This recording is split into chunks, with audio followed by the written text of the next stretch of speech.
to the World Health Organization, cardiovascular disease is the leading cause of death worldwide, as well as in the US. Of those, a large proportion are caused by heart attacks, also known as acute myocardial infarctions or just myocardial infarctions, sometimes just called MIs. The word infarction means that some area of tissue has died due to a lack of blood flow, and therefore a lack of oxygen. Myo refers to the muscle, and cardial refers to the heart tissue. So with a heart attack, or MI, you have a death of heart muscle cells because of a lack in blood flow, a process called necrosis. Now the heart's main job is to pump blood to your body's tissues, right? Well, the heart also needs blood, and so it also pumps blood to itself, using the coronary circulation. The coronary circulation is the system of small arteries and veins that help keep the heart cells supplied with fresh oxygen. Heart attacks happen when these small arteries become blocked and stop supplying blood to the heart tissue. And if this happens for long enough, heart tissue dies. Almost all heart attacks are ultimately a result of endothelial cell dysfunction, which relates to anything that irritates or inflames the slippery inner lining of the artery, the tunica intima. One classic irritant are the toxins found in tobacco, which float around in the blood and damage these cells. That damage then becomes a site for atherosclerosis, a type of coronary artery disease where deposits of fat, cholesterol, proteins, calcium, and white blood cells build up and start to block blood flow to the heart tissue. This mound of stuff has two parts to it: the soft, cheesy textured interior, and the hard outer shell, which is called the fibrous cap. Collectively, this whole thing's ominously called plaque.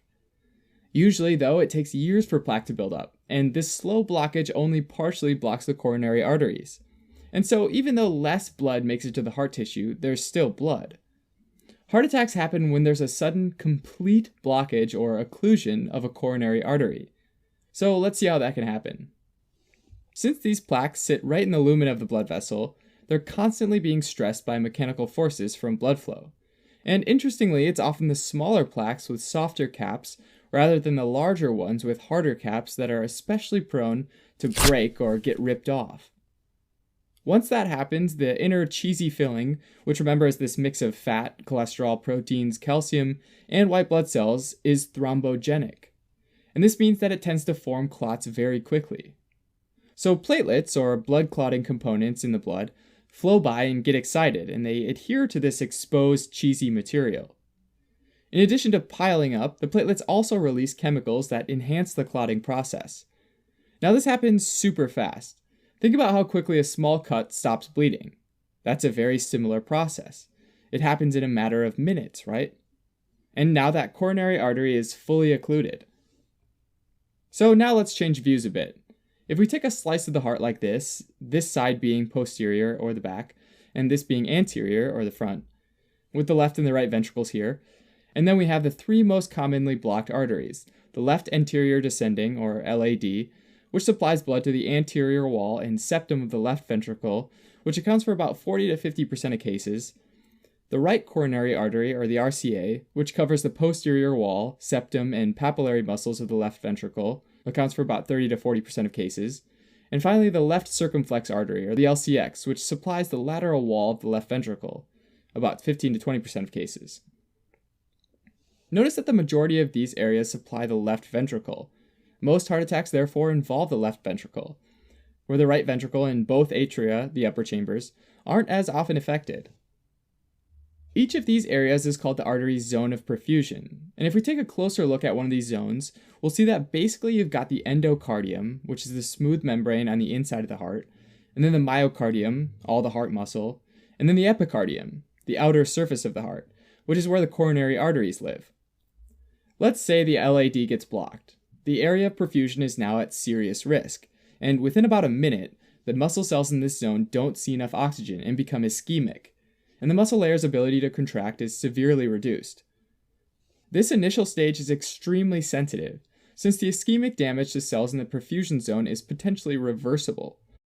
After about 20 to 40 minutes, though, damage starts to become irreversible and the cells start to die, and this zone changes to a zone of necrosis, or dead tissue. Once lost, those cells can never return or regrow. That's why quickly identifying and treating an MI is super important. The first area affected is the inner third of the myocardium, since it's the farthest from the coronary artery and the last area to receive blood, and it's subject to higher pressures from the inside of the heart. If the blockage suddenly lyses or breaks down and blood flow returns, sometimes patients' damage will be limited to the inner third, and this would be called a subendocardial infarct. An ECG or electrocardiogram done at this point typically shows an ST segment depression, or in other words, it doesn't show ST segment elevation. So sometimes we call this an NSTEMI, which stands for non-ST elevation myocardial infarction. Other causes of this sort of subendocardial infarct would be severe atherosclerosis and hypotension, anything that ultimately leads to poor perfusion of the heart tissue. After about 3 to 6 hours, though, the zone of necrosis extends through the entire wall thickness, called the transmural infarct, which this time shows up as ST segment elevation on ECG, which is why they're sometimes called STEMIs, or ST elevation myocardial infarctions. So the difference between NSTEMIs and STEMIs is that NSTEMIs don't have ST segment elevation, and these are caused by partial infarct of the wall, whereas STEMIs have ST segment elevation and involve the whole wall thickness. Patients that have an MI will most commonly have severe and crushing chest pain or pressure that might radiate up to the left arm or jaw. They might have diaphoresis or sweating, nausea, fatigue, and dyspnea. All of these are either a direct result of an end organ, like the heart or the brain, not getting enough perfusion, so think chest pain and dizziness, or from the sympathetic response from the body to help the heart work harder and preserve blood pressure, so think sweating and clammy skin. Many people also have referred pain, where the nerves in the heart are irritated, but that pain can be felt in the jaw, shoulder, arm, or back instead. In addition to an ECG, labs can be very useful in diagnosing an MI. When there's been irreversible damage to heart cells, their membranes become damaged and the proteins and enzymes inside escape and can enter the bloodstream.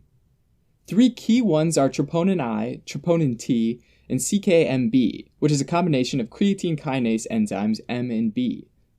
Both troponin I and T levels can be elevated in the blood within 2 to 4 hours after infarction, and usually peak around 48 hours, but stay elevated for 7 to 10 days. CKMB starts to rise 2 to 4 hours after infarction, peaks around 24 hours, and returns to normal after 48 hours. Since CKMB returns to normal more quickly, it can be useful to diagnose reinfarction, a second infarction that happens after 48 hours, but before troponin levels go back to normal. A second heart attack happens following 10% of MIs. A major complication with MIs are arrhythmias, or abnormal heart rhythms, with the highest risk being immediately following an MI, since the damage or injury can disrupt how the cells conduct electrical signals.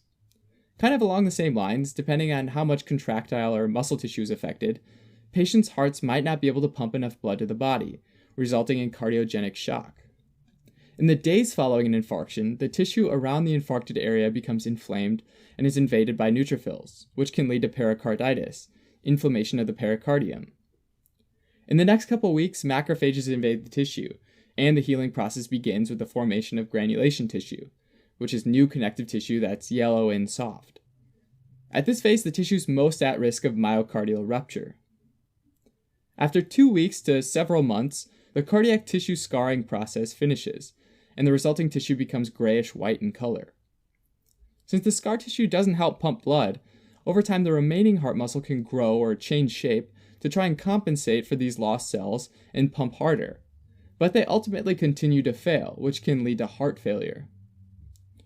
Now, a potentially life-saving treatment that can be done immediately following an MI is fibrinolytic therapy, which uses medications to break down fibrin in blood clots. An angioplasty might also be done, which is a minimally invasive endovascular procedure where a deflated balloon is inserted into the blockage and then inflated to help open up the artery. And finally, percutaneous coronary intervention might also be performed, where a tiny catheter is used to place a stent in the coronary artery to physically open up the blood vessel. Each of these focuses on re-establishing blood flow to the dying heart cells, since time is tissue. If early enough following blockage, some of these cells that haven't entered into the irreversible stage can be salvaged and saved, while the others will be destroyed and removed. This can improve both short-term and long-term function, as well as prevent further damage and reduce the overall zone of necrosis. Now, an important complication of reestablishing perfusion, or reperfusion therapy, is reperfusion injury, where tissue is damaged by returning blood flow. And this is thought to happen because of a couple mechanisms.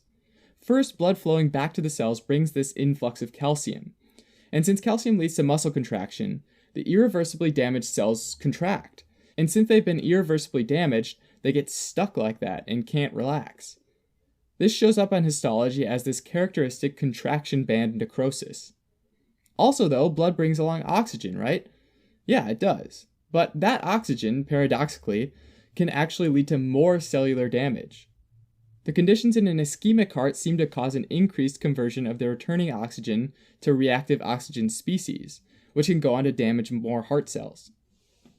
In addition to reestablishing blood flow, though, there are a number of medications that might be given in the acute setting, including antiplatelet medications like aspirin, anticoagulants like heparin, nitrates, which relax the coronary arteries and help lower preload, beta blockers that slow down the heart rate and thereby cardiac demand, pain medication to help relieve discomfort, and statins which help improve a patient's lipid profile. Now, there are a ton of individual factors to consider when it comes to acute management of a myocardial infarction, and of course many long-term issues to consider as well, the most important of which is to address the underlying risk factors like an improved diet and quitting smoking. Alright, as a quick recap. Heart attack, also known as a myocardial infarction, or MI, is the death of heart muscle cells due to the lack of blood flow, most commonly caused by atherosclerosis of the coronary arteries. The most common symptoms of myocardial infarctions include crushing chest pain or pressure that might radiate up to the left arm or jaw, sweating, nausea, and dyspnea. Treatment of myocardial infarction includes reestablishing blood flow using medications, angioplasty, or percutaneous coronary intervention. But underlying risk factors should be addressed for long-term management.